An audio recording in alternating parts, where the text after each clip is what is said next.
they love Mohanlal sir, and yeah, I mean, I'm flattered that they love me also. But more than either of those, I think they love this franchise. The part one of this film was a very big hit in Kerala, and later on, actually, it went on to bring us a lot of appreciation from across the world, across the country, when it streamed on platforms and people watched it after its theatrical run and all that. So yeah, I think more than anything, the excitement is for the fact that this is a follow-up to one of Malayalam cinema's biggest hits, which thankfully I was able to make.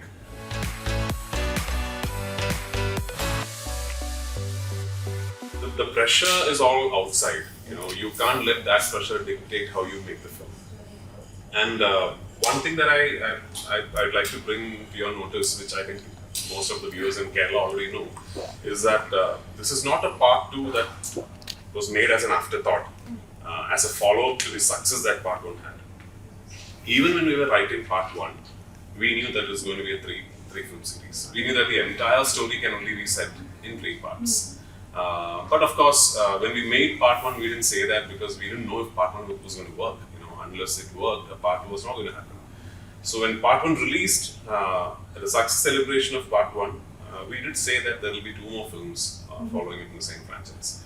So it was always written as a 3-film series and a 3-film franchise. And as a filmmaker, I thought it was very important for me to keep telling myself that regardless of how big part 1 has become, or what people expect, or all the pressure that there is, I need to focus on what I originally set out to make. You know, there's a part 2 to this franchise that the writer and myself have envisioned. We can't let external forces dictate how we make that film. So that's what I've done, and I hope people like what they see.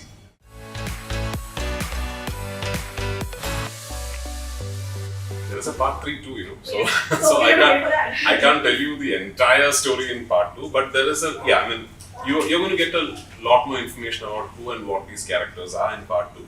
And part 2 has its own plot. So, this is actually, for people who have not seen part 1, this will just be a standalone film and you will still enjoy it as a start to finish story. But yes, for people who have seen part 1, I'm assuming that some of the throwbacks, some dialogues that the characters speak to each other will hold more resonance if you know what happened in part 1.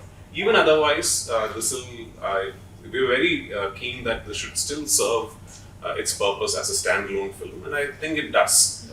You will get a lot more information about who these characters are, but obviously there is still a lot more to be told in part 3 as well.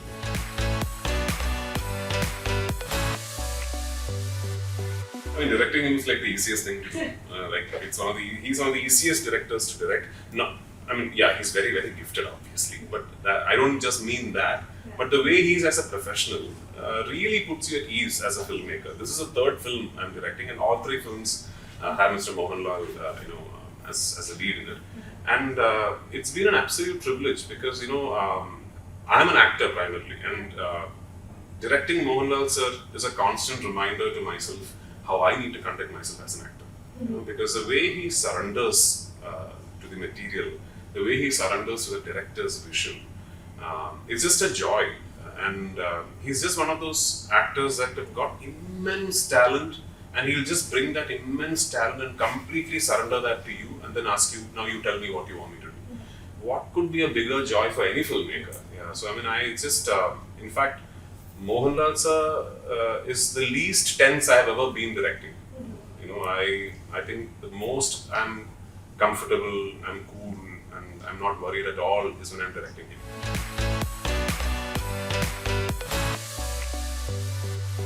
Well, I'll be lying if I tell you no, but because I think I've done more than 100 films as an actor.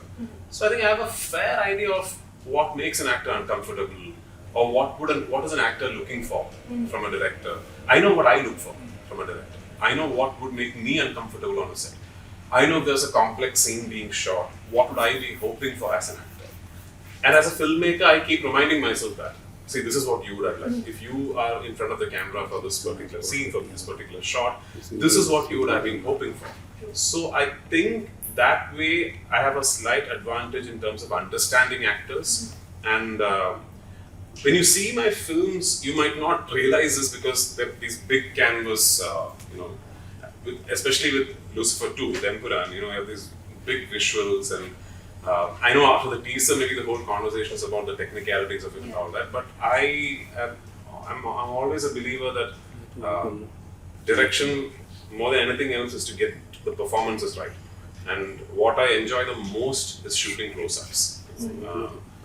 There's this classic saying, in fact, Ram Gopal Varma sir also told me the same, that there is no bigger visual in cinema than an actor performing in a tight close-up. So the biggest joy as a director for me is to be directing great performers. And I've been privileged that all 3 films have had fantastic performers to work with.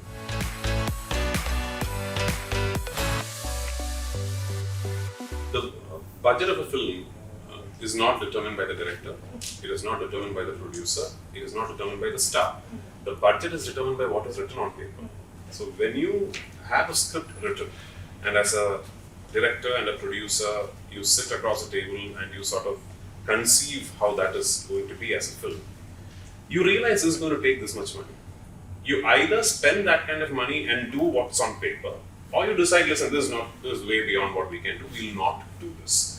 So as far as Empuraan is concerned, the first narration, in fact, I flew to Dubai, and Lal sir also came to Dubai, and I gave a long, like a 6-hour narration with every particular scene and how I'm going to shoot each scene. And at the end of it, we knew what this film is going to entail, how much this is going to cost, what kind of a scale are we talking about. And all of us were on the same page. We knew that this is what it's going to take, and we're going to do it. And once that decision is made, then there is absolutely nothing to be worried about, because you've decided that you're going to do it. The worry comes in when you've sort of decided you're going to do a film in a particular way, and then you lose track. You lose track and you realize that your initial assumptions / plans were all off mark. That luckily has not happened to any of my films, because I am a stickler for process.